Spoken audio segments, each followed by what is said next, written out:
first of all, Dana, like I feel like I bet on the right thing in my career. Like if you know, back in like like early 2010s, right? Because it's like flexibility. I feel like it's like having its moment right now. It always had value for the grid. But it is now like receiving the recognition that I think it deserves for like what it can bring for grid services, and to fill like capacity gaps that we're clearly having. So, you know, I think like in this moment in time, like I think we built this in 2016 when I first got started, right? Like traditional demand response, but like is the company of today. So actually I want you to like reintroduce Voltus for us and like you as a CEO coming in. Just from the top. Yeah, just like introduce it, right? Because to me, it's like this is a moment of flexibility, and like Voltus is kind of like at the center of it. But I do think it's a different company than in 2016, like at the founding of like just your traditional demand response.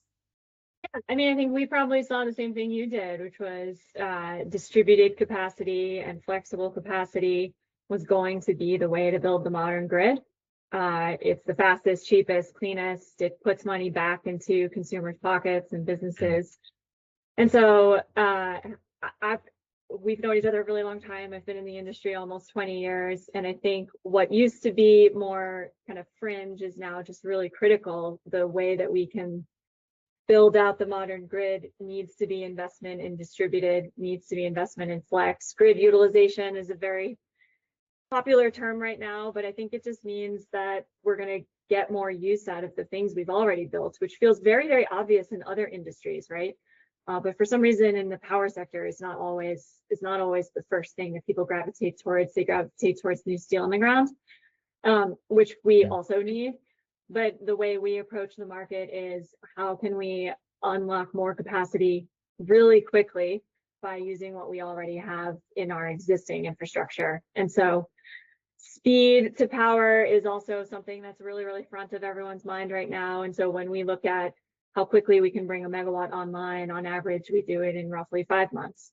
And so being able to build very quickly using what we already have is part of how we think about things. So I guess I don't know that really introduced Voltus, but we've got roughly 8.5 gigawatts under management. We're across all of North America. We're about 250 people, and we're just really excited about the industry. And I think one way you can think about us is we are the flex layer of the grid. And so our customers are made up of big and small. We've got everything from small thermostats and EVs and homes all the way on up through small, medium businesses, big box retail stores, school systems, community type buildings, things like wastewater treatment plants and community centers, universities, up through like larger industrial facilities and data centers themselves. So all of that aggregated together. We primarily focus on wholesale markets, so we work with utilities directly as well, a whole bunch. And increasingly, the really, really cool thing about being in this industry is that it's the demand is the opposite way of the way that we first started out. We first started out trying to convince people, right? Like decades ago, it was like maybe there was an EE budget at some utility that we could fit a demand response program in. And now everybody needs capacity. The conversation has definitely shifted to how much can you do, how quickly can you do it, and can you just do more than what you just said? So that's a fun spot to be in. It's what some would call product market fit. Yeah. Can you elaborate just a bit on who's asking? So who's asking you to do more, faster, all of that? Yeah, so it's everyone from the grid operators themselves who have shortages to utilities who are trying to figure out how to plan for the load growth projections that they're seeing, to regulators, to the hyperscalers themselves. We announced a partnership with Google on a bring your own capacity deal that we were very excited about. So we can talk about that more in a sec. Municipalities, co-ops, frankly, politicians. Right? Like, I think I remember it being weird when I realized that governors knew what PJM was, and when Governor Shapiro first started coming in and recommending changes, I didn't realize that people knew, and then now the president knows, and there's orders from the White House, and there's just a massive pressure because it's collided. The power in the energy sector has collided with the tech sector. Mhm. And I think we all know that depending on what you may feel or not feel, in order to bring on more or what's causing the load growth or how we got here, I think everyone would agree that we are at a point of massive load growth, right? The projections are a lot to like slightly less than a lot. Like it's all in one direction though. No one is sitting around saying we're not going to be in a realm of load growth going forward.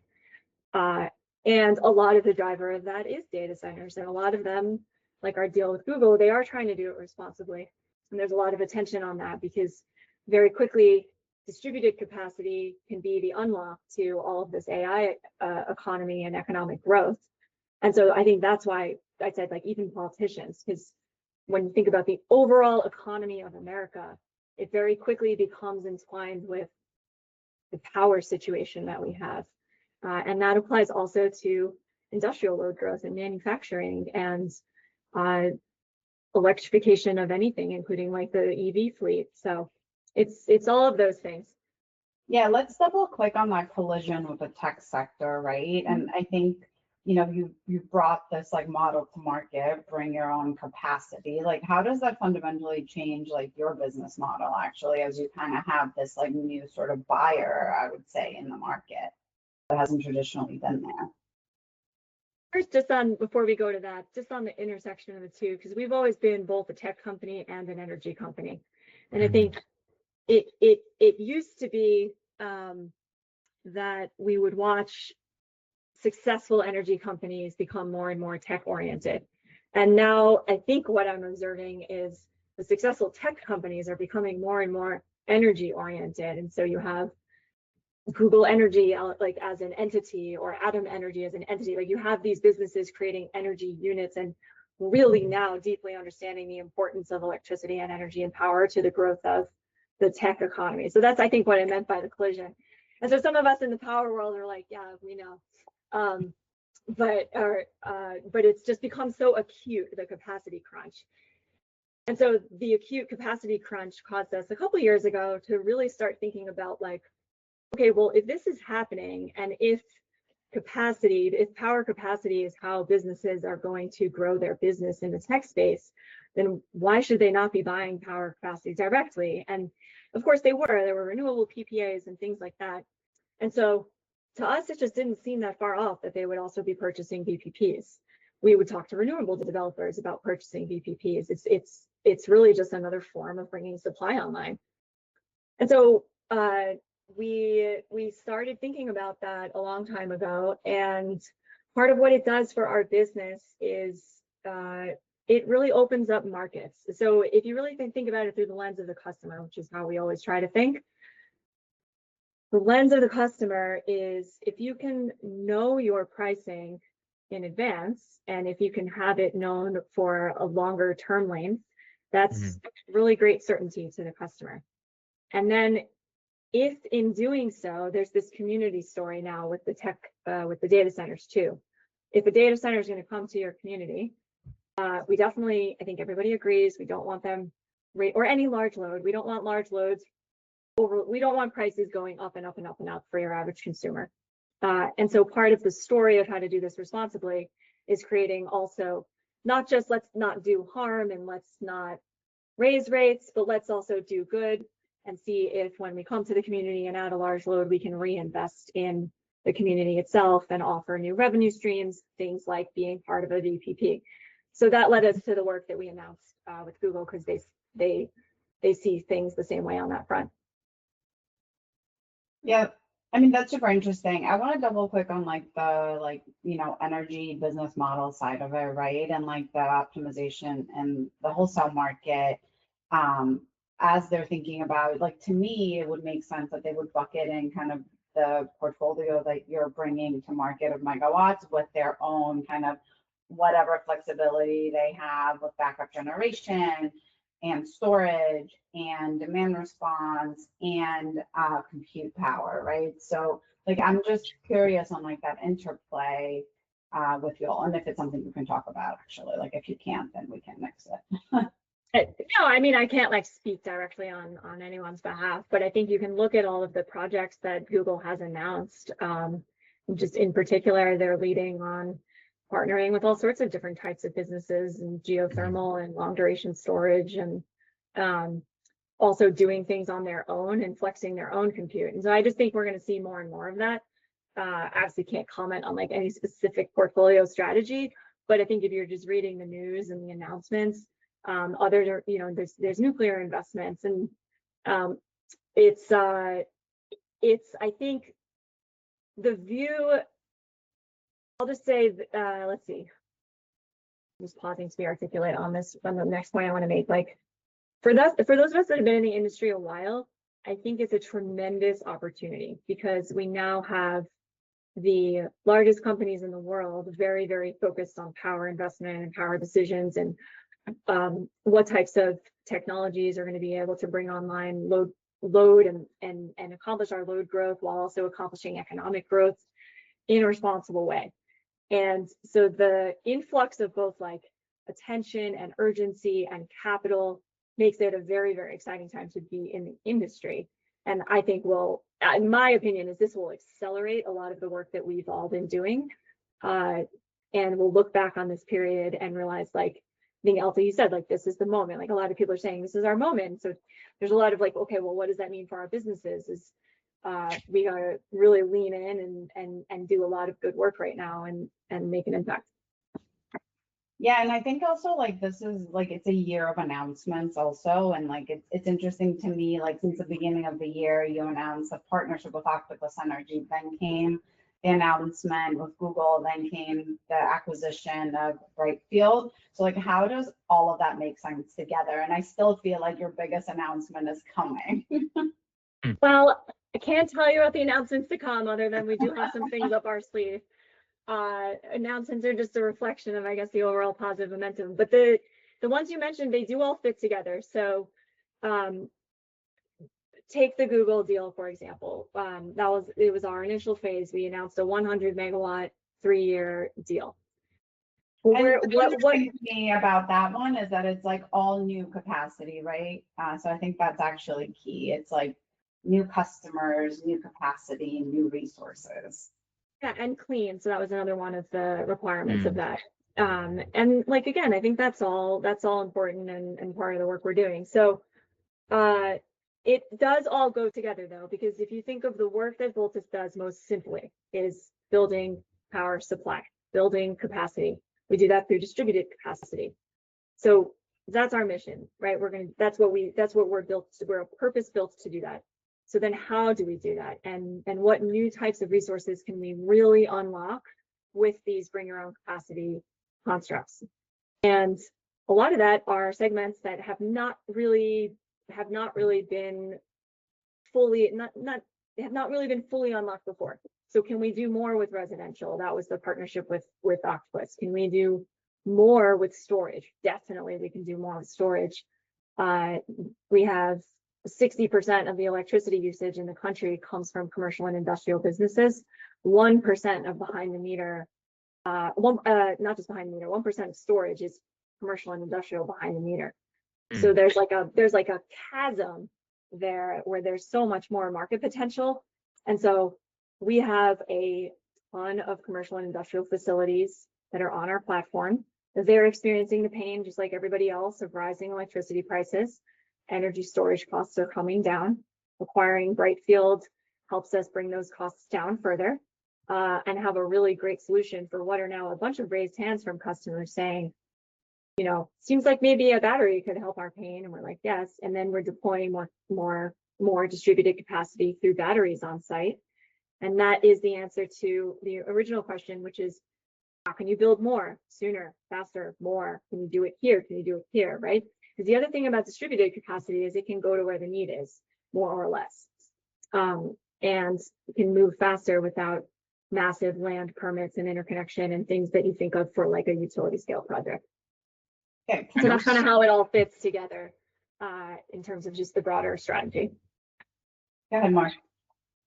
Well, I know it's an all of the above strategy, like in terms of what assets you're bringing into the fold, as it were. But you mentioned, at the top that it's CNI, it's residential, it's kind of, everything. Um, but are you finding that over time, through these programs, like with Octopus, you're probably going to go more residential, as you said. But you said, the stat about all this unlocked or locked up capacity with CNI that you're going after. Are you finding yourself focusing on one or the other more these days? And has that changed over time? Great question. Like as a company, you mean? Yeah. Like I imagine when you started, it was all residential. That's just a guess. But I imagine that's changed over time, and I'm just kind of curious, like where it is right now. You mean CNI? When we started, it was all CNI. Oh, sorry, I got it backwards. Yeah. When we started, it was all CNI. Residential, I don't know, I forget, it was probably 5 or 6 years ago where we first started with residential. So I think maybe the better way to answer this is like some of the fastest growing sectors for sure for us outside of it include things like battery storage, residential, and so as a result, a lot of like the product work that we do or our roadmap or the way we think about like technical build out might be focused on the like burgeoning kind of new areas. And we acquired Brightfield, and so there's integration work, and they had a phenomenal product that now we're kind of rocking and rolling with. And then the go-to-market though, CNI is still an absolutely massive market that the team focuses on. We have not reached, I mean, the headroom on what we can do across, I mean, we're just even still talking about this country is massive. And we are in a load growth environment. So you're also kind of chasing that because with more load growth comes more flexible load potential. And I think the other things that are happening are more and more buildings and facilities have their own building management systems that have controls, and like overall technology has also evolved from when I first entered the industry where it was a little more analog. So with all of this technology also becomes deeper and deeper penetration of being able to be flexible. I don't think we've seen how flexible data centers themselves can be. I don't know that anyone really knows where we're going to land on that, right? There's all sorts of opinions about it, but I don't know that anyone really, I mean, I won't say that I know. I think probably we're going to see it continue to increase. And then the markets themselves are also evolving and asking more of resources, but also providing more options. So as things get more complicated, having a tech platform allows us to figure out, okay, well, not every customer is created equally. And how can we, within this complexity, serve everybody and their needs without like jamming a round peg into a square hole? So that also creates more opportunity. And then, I mean, there's still the rest of the world that we haven't even begun to talk about, right? And there's things like war that then drive countries to emphasize the importance of energy independence and energy security. And the easiest way to build power in a country that doesn't necessarily that relies on imports is, well, renewables, right? And then renewables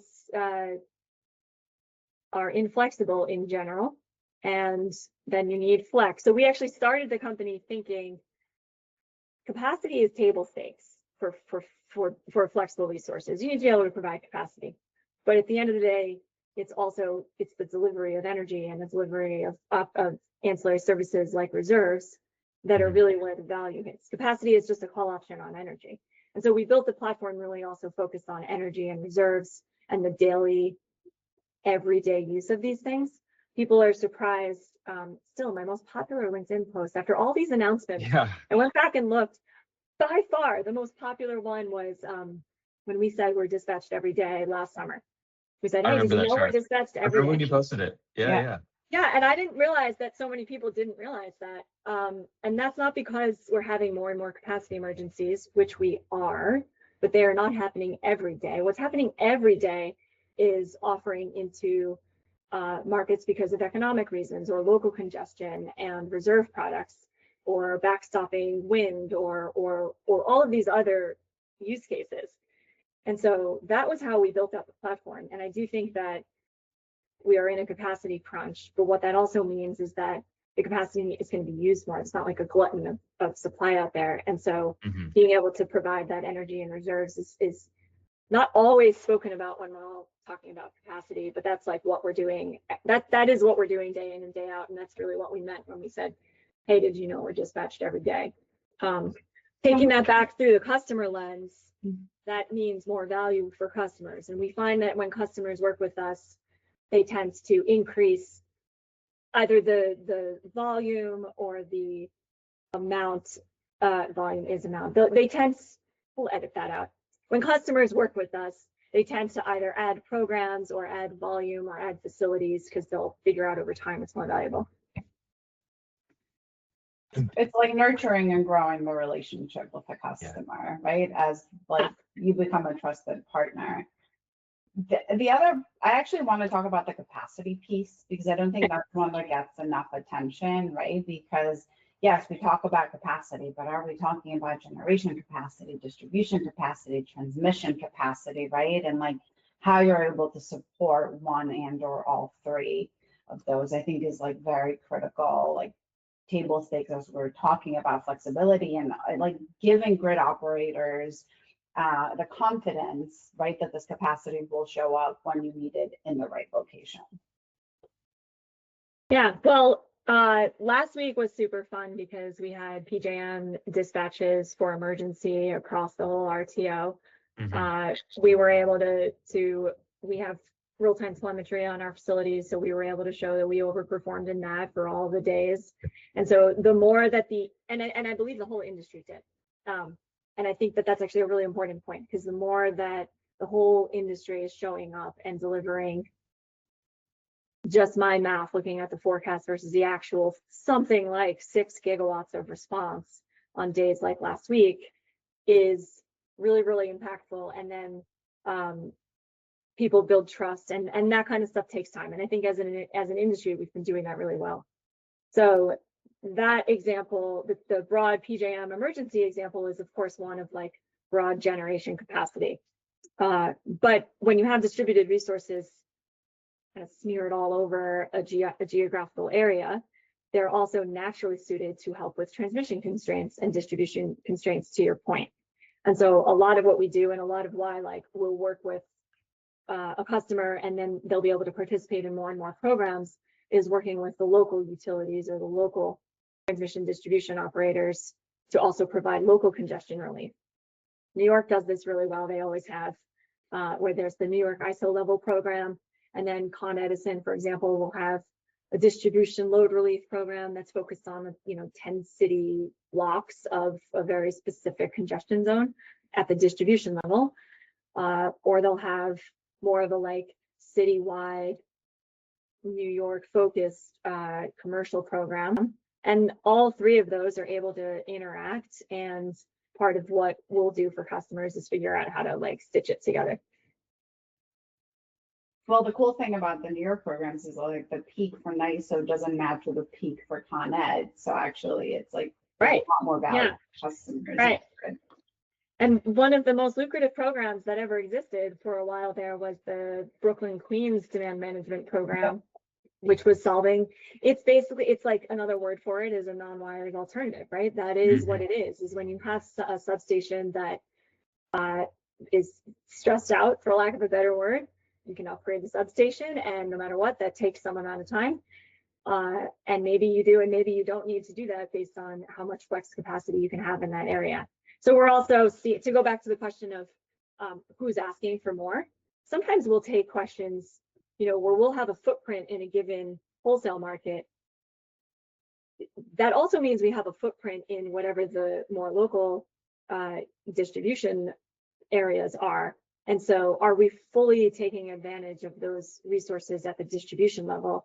And the answer is not always, and there's like a lot of opportunity there too. Yeah, one of like my fears that is top of mind here is we're thinking about distributed flexibility and wholesale market footprints is like how much visibility are the local utilities having in that? Because I do think there could be like an influx of like distribution impact that is not being accounted for. Yeah, and that's where the point about kind of modern day technology comes in, right? Like we've got real-time data on our facilities. We're sharing that back with the relevant grid operators. Are we also sharing that with, the relevant distribution operators. If we have a program with them, then yes. And then you layer in, like, we all, in the energy space, we tend to talk about AI on the, like, it's creating a big power draw side, but there's also AI on the other side, which is you can use that to solve and help with a lot of the problems just purely as a technology development, right? And so I think it's also helpful to talk about it on both sides, where AI can also be leveraged to help solve some of these technical problems, especially as it gets more and more complicated. It seems to be where the magic of Voltus comes in, right? You've mentioned the telemetry a few times in the call, where that's what allows you to understand what your assets are doing. But it also, correct me if I'm wrong, but imagine that's also what allows your customers to get paid, right? Is that fair to say, or is that how this all comes together? Yeah, I mean, said most simply, yes is the answer. It's there are certainly cases where that's not the only thing that allows a customer to get paid, and not everybody is going to be able to provide telemetry to the customers. But it's definitely a massive advantage to be able to see how the resource is performing. It's a massive advantage to every single like party involved, right? It's helpful to the grid operator. It's certainly helpful to us because we're managing portfolios and adjusting our positions. And one of the ways we use AI is to adjust the positions in real time, or to train the system on, okay, well, based on the past, what are we going to do tomorrow, and adjust that in real time, and like kind of squeeze more out of the resource for the customers. And then certainly there's also like a whole other world of value that our customers can get from simply being able to see their energy usage and how they run their business. We've had folks say, I didn't realize that my nighttime setback mode wasn't working. Or gosh, like I said, we have like alerts and stuff on for when load goes above a certain amount. And so customers use the platform for all sorts of other reasons. And so that's really gratifying as well as part of the experience they get. Really cool. It's like when you install, a monitoring system on a software, and you're just seeing like your usage is spiking where you didn't see it spiking before. But you're seeing it in the physical environment as well. It's really cool. Or for like the athletes out there, if you're like training for something, but you don't actually have any way to measure your time or something, like how do you know how you're doing? And so during dispatches, like even with full automation, customers are still very engaged, and sometimes over performance. We see a very high correlation of over performance during events like last week, right? Because everyone kind of gets that this is a real, this is an emergency, and this is when we definitely don't want to go deeper down the emergency stack of what can happen, and so people get very engaged on helping as well. Well, they're getting engaged and they're getting paid, because I remember those text messages. That's true. That's in true. New York, and everyone was like, "I saved the grid," and I was like, "You could have gotten paid for it." That's true. It's also a very powerful marketing tool when we go out and we say, if you had already signed up, you could have gotten paid this. So yes, it is both. It is both. And I think it's like totally okay that it's both, that it can be a both and. It's like super fun to get paid for doing good. Can you talk briefly? I mean, you don't have to details, of course, but like your customer acquisition, your go-to-market motion, or is it basically sending them messages saying you could have got paid this, or is it word of mouth, or what is your primary motion these days? Well, I can't give you all my special sauce, but that's definitely one of the many things we do is we'll try to use data and personalize the customer experience as much as possible. Cool. And the way we can do that is we work with,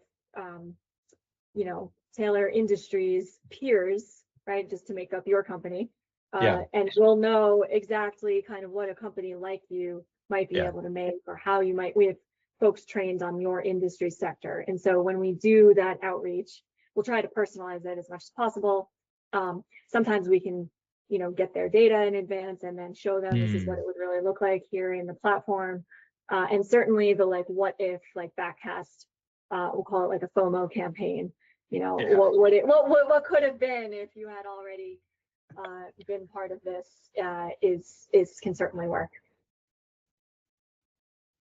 That's very cool. I think, Elsa, unless you have a couple like standard questions we like to do sort of at the end of these interviews.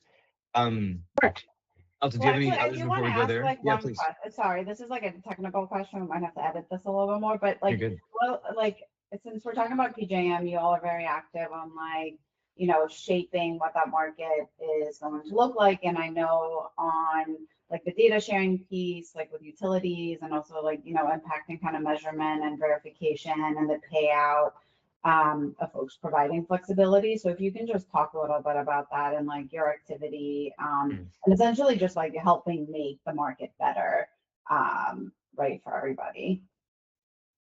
Just like in general, or did you have a specific topic? I mean, specifically on like the data sharing piece, right? Because I know that like, you know, utilities are not, you know, forced to be able to do that. And I know you all have been very active on that front.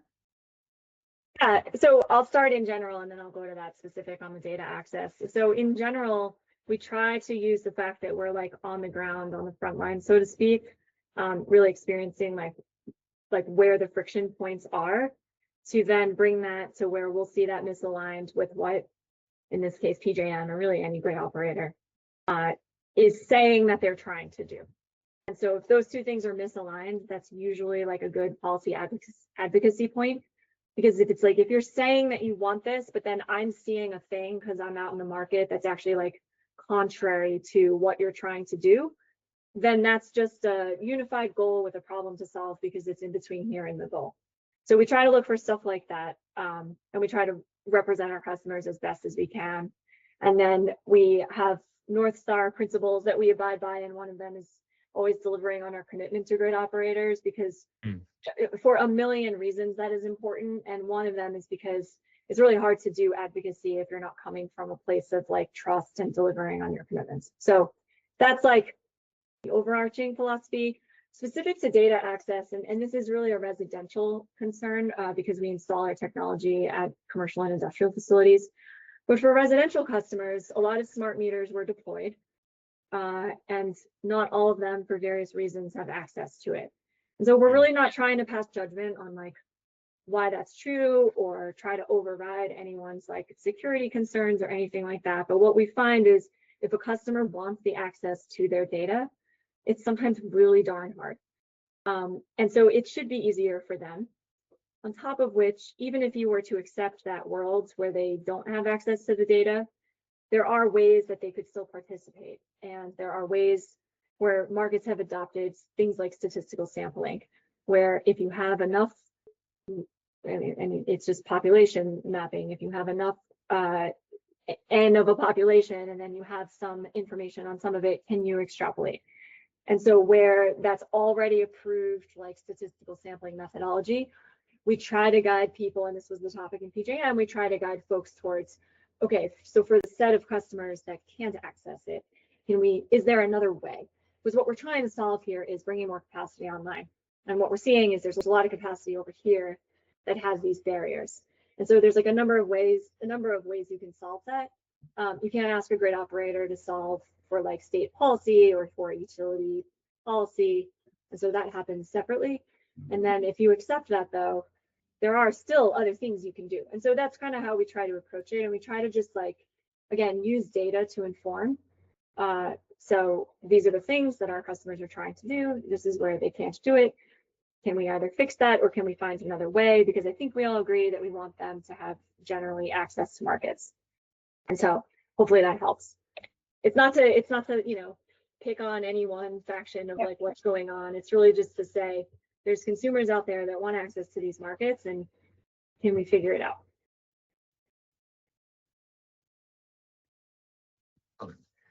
The final two, I'll just tell you what they are, and then we can take them in turn. If you don't have one for either of these, it's totally fine. The first one is the contrarian take. So what is the thing? It's not necessarily about Voltus, but it's the thing that you feel people are just getting wrong. So if you have a contrarian take these days that you might want to talk about. The other one is just simply what can our audience, you know, our community, readers, listeners do to help you. I can re-ask those if you want to answer either. Yeah, no, let's just like give me a minute to think about it. Like, sure. I kind of want to have a contrarian take. Like, what would a contrarian take be? Well, Jesse said, you know, when we interviewed him, was that simply that the idea of, he kind of had two, that bridging power was kind of a farce. And too was that I don't know if it's contrarian, but betting on geothermal or nuclear for any of the capacity that we need now is just not going to happen. I can tell you Um, my contrarian view. Okay, yeah, you're Yeah. getting my mind. You're getting my mind going. Yeah. So Contrarian. I think we are doing a disservice with the term VPP. Like my understanding is that on any like consumer survey, like the term just does so poorly. mm, So Yeah. I think we need new terminology there. I don't know what that is yet. I'm still looking for it, but that's like my big contrarian view that I want out there. Like we just I need don't to I don't know rename. that that's that contrarian, right? I just say I mostly will say distributed capacity, or distributed or DERs. mm. When we aggregate that together as that's when I'll say like as supply, as a virtual power plant, as an aggregation. I kind of like try to explain it because otherwise the word virtual people get hung up on. Yeah. I gave up on I don't know, whatever, you can edit this as you will, but it was and you can blame my friend Jigger, but the DOE really, when they published the liftoff reports and when everybody like rallied around VPP, Mhm. I'm just like, I don't know that it matters that much what we're called. We're called so many things. But I hear y'all. The contrarian. Let's see. I really want to be contrarian. I do think that we will probably not see as many like gigawatt scale data centers as people think, and that Mm. and that the and that I don't know if by necessity or innovation or the fact that the grid just has certain pockets where it has it, we will start to see smaller and smaller and like compute sort of fit in to where the grid allows it. So I don't know that that's contrarian or just like what a lot of like, or just I think I don't even know anymore what's contrarian, but I think that some of them will happen, but it is so hard to build at that scale. And I think as in particular inference continues to take off and people want that nearby, and then that sort of like definitionally has to be nearby population areas. And then like definitionally, there's just not like space for gigawatt scale stuff. I think that at the pace of innovation here, we're going to start seeing a lot more compute just kind of stuffed into the pockets of the grid that help with grid utilization. So for the companies out there kind of mapping that out, I think that's like a really cool space to be in as well. And it fits very nicely with our business because we're also kind of putting a lot of distributed capacity online, and we can put it in support of and with some of that compute. So I guess that's my hot take is the world is going to continue to lean distributed. And in doing so, we're going to drive up grid utilization. I'm while all in. bringing load I love online. it. Yeah. I love it. I'm all in. Yeah. I'm just smiling because that hot take came from the DER CEO. I mean, I guess it's not a hot take. I love it. Like, I love it. But it's also, I think it is a hot take. I think it is contrarian. But I think as we talk to more and more people, that it's splitting into two camps. That some will say like, no way. People are going to build big and big, and whatever can get built will get built. And others will say, no Yeah. way, that's not true. It's all going to go distributed, right? And so if you're in the, I guess, Jigger camp, you're saying that, hey, there's going to be GPUs on my house, just like there'd be solar panels. And I think it splits out. I think that gets a little hard. I do think that like there's a lot of places where you could put a couple hundred megawatts of data centers like on the grid. Like I think you're going to start just seeing like that scale go down. All right, here's my other hot take. My hot take is like all of us are going to change our hot takes soon. And I can tell you a hot take I used to have that I've now changed. There you go. My hot take used to be that data centers in space would never work and I didn't understand. And I actually think I've changed my mind. I think that some of that stuff's going to work, and that's not, I don't know that there's a place for distributed capacity yet in space, we do, but I do think that some of that stuff is probably likely to work, and that, necessity is the mother of all invention, and we'll see. But I'm definitely not hot taking against it anymore. So there's that. Did something change? Because like I think I'm still in your old view a little bit. You're still my old view. Okay. That heat dissipation is a thing that is a kind of difficult in a vacuum, right? I don't know. I'm sure I'm wrong. I just talked to enough smart people that really believe it, and I think I'm smart enough to know when I'm not smart enough about a specific topic.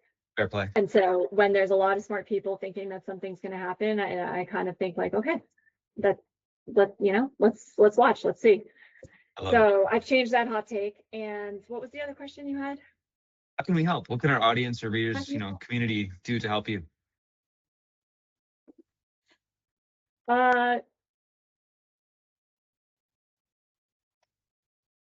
can folks do to help us? I mean, look, if you have being part of any of our aggregations, if there's businesses out there who want to be part of this, that's always help, right? At the end of the day, if we're trying to bring online more capacity and anyone's out there feeling like they've listened and they have some capacity that is not connected to the markets, we'd love to talk.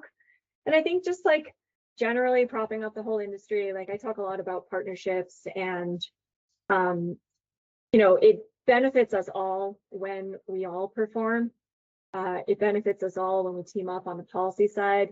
I think we don't always have as strong of a cohort of like, it's this industry trade group, right? There's actually it's like a little bit, it's a little bit disparate. So I think that, yeah, if there ever was a time to just unify more as an industry, I think, and finding ways to partner and help each other out. I know that sounds a little cheesy, but I really do think that it will help everyone because right now the whole industry is evolving into something much bigger than we ever used to be.